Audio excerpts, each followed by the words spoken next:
A graça e a paz do nosso Senhor Jesus Cristo esteja com todos nós neste final de semana. Eu quero convidar a você, irmão, irmã que nos acompanha, a fazer uma leitura bíblica. E eu convido que essa leitura bíblica seja feita em espírito de meditação, com muita atenção na palavra de Deus. Se você tem a sua Bíblia consigo, pode acompanhar a leitura, se não apenas ouve com atenção a leitura que será feita, que é da primeira carta de Pedro, capítulo 1, versículos 3 a 9, onde diz: Bendito o Deus e Pai de nosso Senhor Jesus Cristo, que segundo a sua muita misericórdia nos regenerou para uma viva esperança mediante a ressurreição de Jesus Cristo dentre os mortos, para uma herança incorruptível, sem mácula, imarcessível, reservada nos céus para vós outros, que sois guardados pelo poder de Deus mediante a fé, para a salvação preparada para revelar-se no último tempo.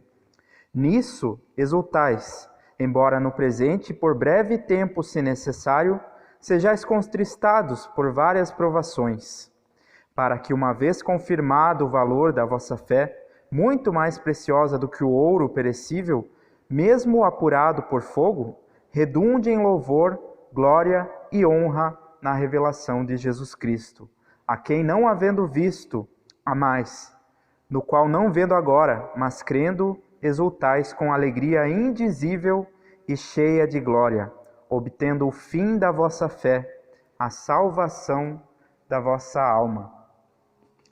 Queridos irmãos e irmãs, nos últimos dias nós refletimos muito sobre a paixão, o sofrimento e morte de Jesus Cristo e sobre a ressurreição. E de tudo que nós ouvimos dos evangelhos, nas meditações que nós ouvimos, um personagem se destacou bastante nessas histórias, além, é claro, do próprio Jesus Cristo. E esse personagem foi o discípulo, o apóstolo Pedro. Quando nós falamos na paixão de Cristo, a primeira coisa a respeito de Pedro que nós nos lembramos é que ele negou a Jesus Cristo. Na noite em que Jesus Cristo foi entregue perante o Sinédrio para ser julgado, Pedro foi encontrado ali por criados, por pessoas que circulavam no pátio e o identificaram como sendo seguidor de Jesus Cristo, como sendo seu discípulo. Pedro então se fez de desentendido. Não sei quem é esse homem, não sei de que vocês estão falando. Mas Pedro, tendo demonstrado essa fraqueza, essa covardia num momento tão crucial, os evangelhos ainda assim nos mostram um retrato de Pedro como sendo uma pessoa impulsiva, uma pessoa sempre disposta, a todo momento disposto a seguir e a servir a seu mestre Jesus Cristo. Após a ressurreição de Cristo, então, muita coisa muda para Pedro. Nós não vemos mais ele hesitar, como ele fez na noite em que negou a Jesus Cristo, mas se nós lemos adiante a história, no livro de Atos dos Apóstolos, nós encontramos um apóstolo Pedro que era corajoso, destemido, mesmo perante as autoridades, mesmo perante o perigo e a perseguição. O que é que foi que mudou em Pedro? Muito interessante é que após a ressurreição de Jesus Cristo, Jesus não negou a Pedro como ele havia sido negado. Ele não excluiu Pedro do grupo dos discípulos, também não o condenou. Mas Pedro recebeu o perdão do seu mestre e uma missão muito importante, a de pastorear as ovelhas do rebanho de Cristo. Por isso, no texto em que nós lemos, no texto bíblico que nós lemos, esse texto é da primeira carta de Pedro. Essa carta foi escrita aproximadamente uns 30 anos após a morte e ressurreição de Jesus Cristo. O Pedro que nos fala nessa carta aqui já não é mais um jovem impulsivo como aquele que a gente lê nos evangelhos, mas ele já é uma pessoa de mais idade, um homem experiente, um cristão que já foi testado, que já foi amadurecido e provado nessa fé. E nessa carta, Pedro vai nos falar sobre um pouco daquilo que motivou a viver essa vida de serviço e de amor ao seu mestre Jesus Cristo. Lá no versículo 3, Pedro dá louvor a Deus e ele diz no versículo 3, louvando a Deus, ele fala da muita misericórdia de Deus que nos regenerou para uma viva esperança, mediante a ressurreição de Jesus Cristo dentre os mortos. Então nós nos lembramos de como Pedro mudou com a ressurreição de Cristo. Aquele Pedro que na última noite foi medroso, foi covarde, após a ressurreição de Cristo, ele se torna um homem diferente. Para ele não há mais perseguição, não há mais medo, não há mais temor que o possa afastar do serviço de Cristo, da causa do Evangelho. Ele sabe que de fato Jesus Cristo está vivo. Pedro foi uma das testemunhas oculares da ressurreição de Cristo. Ele não soube apenas por ouvir falar, por ouvir os outros lhe contarem, mas ele foi testemunha daquilo que aconteceu. Ele viu o Senhor ressurreto. No versículo 4, ele nos fala de uma herança incorruptível, ou seja, que não pode se estragar, que não pode se perder, se corromper. É uma herança que aguarda a todos aqueles que creem em Jesus Cristo como Senhor e Salvador. E essa esperança é motivo de grande alegria para Pedro e para todos aqueles que compartilham dela, ou seja, todos aqueles que creem em Jesus Cristo, a comunidade a quem Pedro escreve essa carta.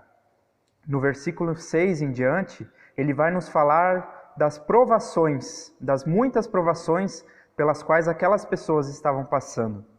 Lá na época em que essa carta foi escrita, provavelmente os cristãos que a receberam passavam por muitas perseguições.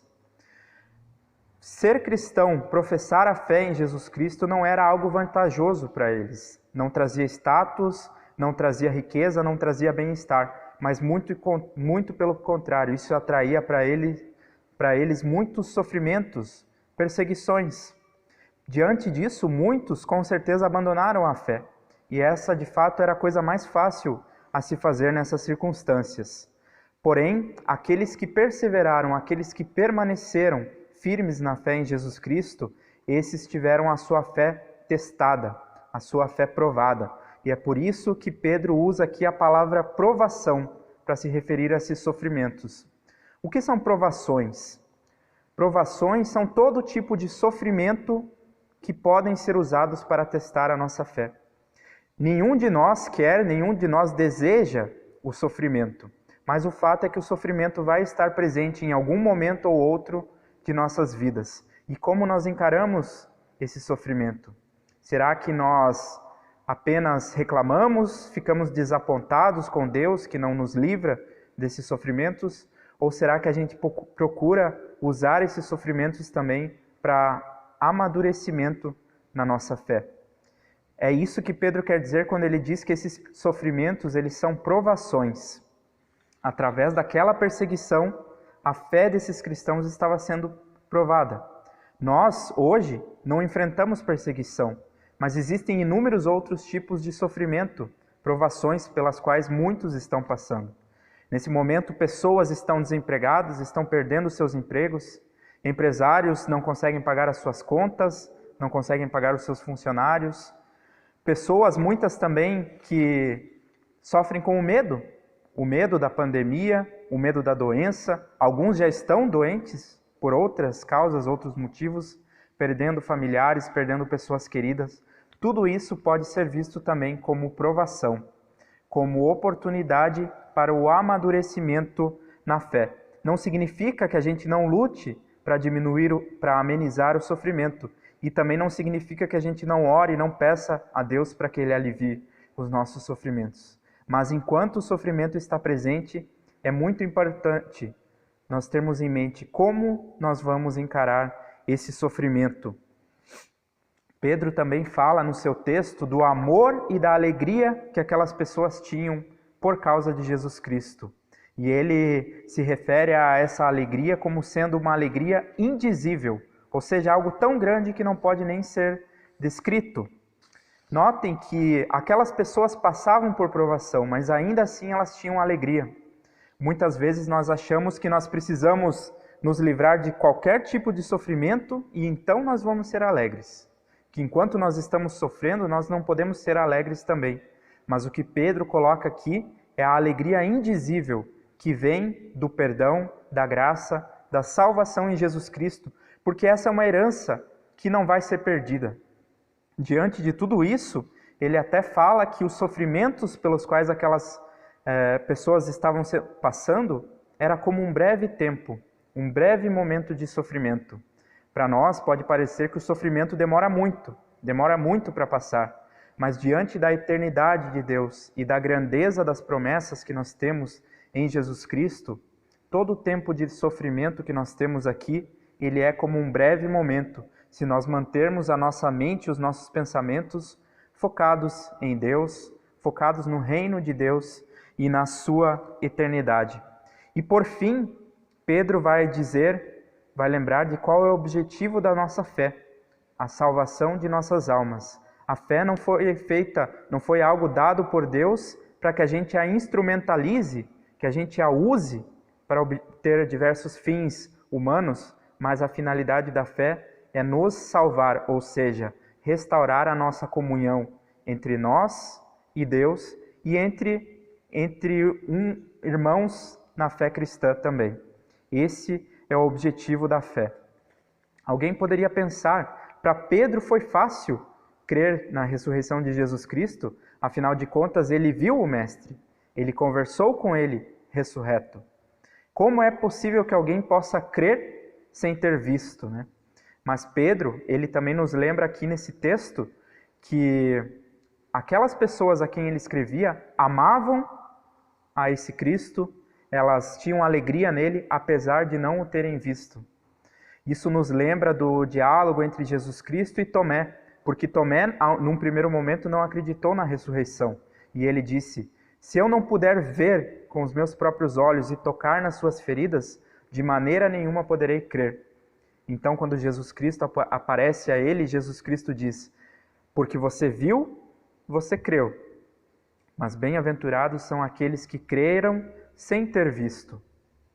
O que nos possibilita crer em algo tão extraordinário? Se os próprios discípulos tiveram dificuldade em crer num primeiro momento, quando Jesus apareceu aos seus discípulos, em seguida ele enviou sobre eles o Espírito Santo.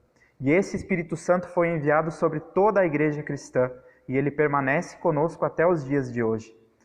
Por nossa própria força e inteligência, nós não podemos crer em Cristo, não podemos crer na sua ressurreição, não podemos ter salvação por meio de Cristo.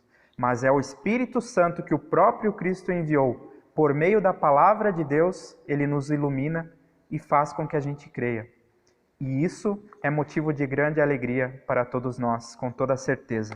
Vejam como em um texto tão pequeno, de uma pessoa tão simples como Pedro, a gente aprende tantas coisas. Convém lembrar que Pedro, segundo o livro de Atos dos Apóstolos, ele era considerado um homem iletrado. Ele não era um estudioso, ele não foi um grande teólogo como Paulo, por isso a gente encontra pouca coisa dele escrita no Novo Testamento. São apenas 2 cartas bem pequenininhas, mas apesar da sua simplicidade, com a sua experiência de fé, com a sua experiência de vida, ele transmite muito ensinamento nesses poucos versículos que nós lemos aqui. E eu quero destacar rapidamente 4 coisas que nós precisamos guardar desse texto. A primeira, a certeza da ressurreição de Jesus Cristo é aquilo que nos dá esperança, que nos impulsiona na fé.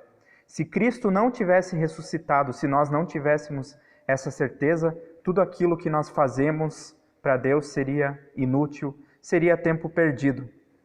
E nós seríamos assim como Pedro, num primeiro momento, covardes, medrosos, pessoas que negam a Jesus Cristo diante do perigo, diante das dificuldades. O segundo ponto, a herança que nós temos em Cristo por meio da fé é algo que nunca vai se perder. Nós podemos perder nossos bens, nossas propriedades, saúde, a própria vida. Mas se nós cremos em Jesus Cristo como Senhor e Salvador, nós temos nele uma herança que jamais vai se perder. O terceiro ponto, a fé em Jesus Cristo não nos blinda, não nos protege de todos os sofrimentos. Isso é algo que a maioria de nós já sabe por experiência. Crer em Deus, crer em Jesus Cristo, não nos livra automaticamente do sofrimento. E muitos estão passando por esse sofrimento agora, apesar de serem pessoas de fé. Mas o que a fé faz? Ela faz com que a gente encare o sofrimento de uma maneira diferente. ela nos ajuda a suportar o sofrimento e a crescer na fé também, por meio deles. O sofrimento nos ajuda a amadurecer na fé. E o quarto ponto que eu quero destacar aqui é que mesmo em meio a esses sofrimentos, mesmo em meio a sofrimentos pesados, nós ainda podemos ter alegria. Uma alegria indizível, como diz o apóstolo Pedro. Por isso, eu quero te desafiar. Não espere os problemas acabarem, não espere a pandemia passar, não espere os seus problemas pessoais, familiares acabarem para você ter alegria. Nós todos temos motivos suficientes para a alegria, e essa alegria se encontra em Jesus Cristo. Essa alegria que nos traz a palavra de Deus. Nós lutamos contra o sofrimento, lutamos contra os problemas do mundo, mas nós podemos ter alegria mesmo em meio às lutas, aos problemas. Não espere os problemas passarem para começar a ser alegre.